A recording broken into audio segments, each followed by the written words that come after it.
হাসিনা আপা তুমি দিল্লি মামুর বাড়িতে চলে গেছো, দেখা না দিলে প্রিয় তুমি কথা বললো না, আমরা এটা বারে বারেই বলে গেছি।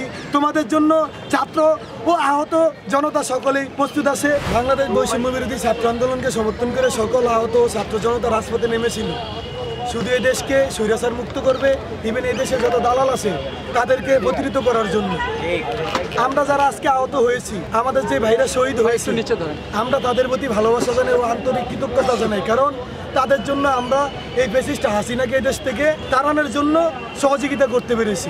ইভেন কেন্দ্রীয় সমন্বয়ক যারা আছে, আমাদের মুখপাত্র হয়ে যারা রাজপথে কাজ করেছে, তাদের জন্য আজকে আমরা এই দেশ সুন্দরভাবে সোনার বাংলা করার জন্য সুযোগ পেয়েছি।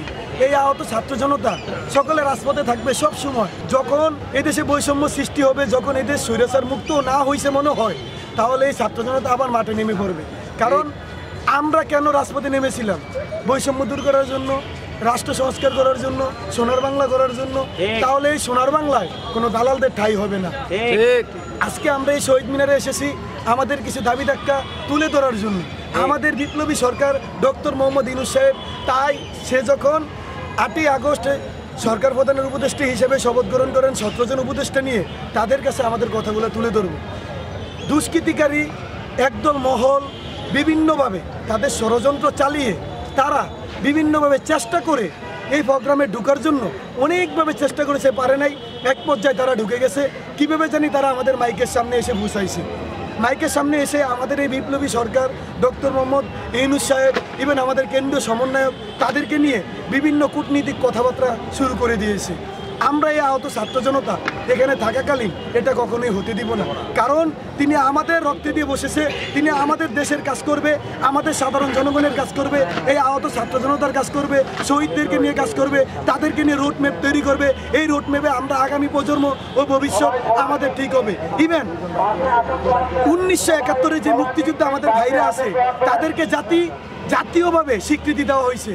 আমাদের এই বিপ্লবী সরকার তিনিও, আমরা আশাবাদী তাদের কাছে যে আমাদেরকে 24-এর এই গণ অভ্যুত্থানের আহত ও শহীদদেরকে জাতীয়ভাবে স্বীকৃতি দেওয়া হবে, ইভেন অতি শীঘ্রই। আমরা এই কথাগুলো উপস্থান করার আগেই দুষ্কৃতিকারীরা, হাসিনার দালালেরা এখানে হুট করে ফিরে এসে আমাদের প্রোগ্রামটা লুট করে নিয়ে যাওয়ার চেষ্টা করেছে। আমরা আহতরা এটা হতে দেই নাই, কারণ হাসিনা আপা তুমি দিল্লি মামুর বাড়িতে চলে গেছো, দেখা না দিলে প্রিয় তুমি কথা বললো না, আমরা এটা বারে বারেই বলে গেছি। তোমাদের জন্য ছাত্র ও আহত জনতা সকলেই প্রস্তুত আছে। এখানে আমাদের গণতান্ত্রিক সরকার, যেটাকে বলা হয় বিপ্লবী সরকার, এই আহত ছাত্র জনতার মধ্য দিয়ে বসছে। তাদের কাছে আমাদের কিছু দাবি দাবা উপস্থাপন করার জন্য এসেছি। এখানে বিভিন্ন ছাত্রলীগ হতে শুরু করে আওয়ামী লীগের কিছু দোসর এই প্রোগ্রামে ঢোকার জন্য তারা বিভিন্নভাবে চেষ্টা করেছে, কিন্তু তারা ঢুকতে না পেরে অবশেষে আমাদের পিছন দিয়ে এসে, আমাদের মাইকের সামনে এসে আমাদের সরকারদের নিয়ে, আমাদের সমন্বয়কদেরকে নিয়ে, আমাদের ছাত্রদেরকে নিয়ে, সাধারণ জনগণকে নিয়ে বিভিন্ন কথা তারা উপস্থাপন করেছে। এটার প্রতিহত এই আহত ছাত্র জনতা ও শহীদ পরিবার সকলেই করেছে, কারণ আমরা বৈষম্য দূর করার জন্য রাজপথে নেমেছি। বৈষম্য সৃষ্টি কোথাও হতে দিব না।